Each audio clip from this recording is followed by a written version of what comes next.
സന്തോഷം നിറഞ്ഞൊരു കാഴ്ച നിങ്ങൾക്ക് കാണിച്ചു തന്നാലോ? ഞാനിവിടെ 2 വർഷമായി ഒരു ചാമ്പക്ക തൈ നല്ല പ്രതീക്ഷയോടെ നല്ല സന്തോഷത്തോടെ വെച്ച് പിടിപ്പിച്ചതായിരുന്നു കേട്ടോ. അപ്പോൾ ഇതാ നമ്മളെ ആപ്പിൾ ചാമ്പടം മരമായിരുന്നു, അത് ഇതാ കായ്ച്ചിട്ടുണ്ടായിരുന്നു കേട്ടോ. ഒരുപാട് കായ്ച്ചിട്ടുണ്ടായിരുന്നു, ഒക്കെ കൊഴിഞ്ഞു പോയി. ഒരു 10-12 നമുക്ക് ഇവിടെ പിടിച്ച് കിട്ടിയിട്ടുണ്ടായിരുന്നു കേട്ടോ. ഒരുപാട് ആഗ്രഹം ഉണ്ടായിരുന്നു എനിക്ക് ഇങ്ങനെ ഒരു ചാമ്പമരം നമ്മുടെ വീട്ടിൽ ഉണ്ടാവാൻ വേണ്ടിയിട്ട്. മാഷാ അല്ലാ, ആദ്യമായിട്ടുള്ള ചാമ്പക്കയായിരുന്നു കേട്ടോ.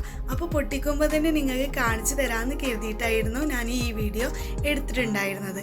ചാമ്പയുടെ കഥ കേൾക്കാൻ ഒട്ടും താല്പര്യമില്ലാത്ത പോലെ എനിക്കൊന്ന് കഴിച്ചേ മതിയാകൂ എന്നൊരു വാശിയോടെ അതാ ഒരാൾ ആ ചാമ്പക്ക അറുത്തിട്ടുണ്ട് കേട്ടോ. പക്ഷെ അത് പച്ചയാണ്, അധികം പഴുത്തിട്ടൊന്നുമില്ല. പക്ഷെ കുട്ടിയല്ലേ, അവനക്കുണ്ടാവുമല്ലോ ആഗ്രഹം, അപ്പം അതവൻ അങ്ങനെ അറുത്തിട്ടുണ്ട് കേട്ടോ. അപ്പോൾ ഒട്ടും നോക്കില്ല, മോളും ഒന്നും കൂടി അറുത്തിട്ടുണ്ടായിരുന്നു കേട്ടോ. അപ്പോൾ ഞാനിന്ന് എല്ലാവർക്കും കൂടി ഉള്ളത് അറുത്തിട്ട് എല്ലാവർക്കും നമുക്ക് കൊടുക്കാം. ആദ്യമായിട്ട് നമ്മളെ വീട്ടിലുണ്ടായതല്ലേ, അപ്പോൾ എല്ലാവർക്കും കൊടുക്കാമെന്ന് കരുതിയിട്ട് മൊത്തമായിട്ട് അറുത്തിട്ടുണ്ടായിരുന്നു കേട്ടോ. അപ്പോൾ ഇതാണ് നമ്മളെ വീട്ടിൽ ഉണ്ടായിരുന്ന ചാമ്പക്ക. അപ്പോൾ മോൾ അറുത്തത് മോളിങ്ങനെ വീഡിയോയിൽ കാണിച്ചു തരാം, ഉമ്മ ഞാൻ കാണിച്ചു കൊടുക്കുക, ഞാൻ കടിച്ച് കാണിച്ചു കൊടുക്കട്ടെ എന്നൊക്കെ പറഞ്ഞിട്ട് ഇങ്ങനെ പറയുന്നുണ്ടായിരുന്നു കേട്ടോ.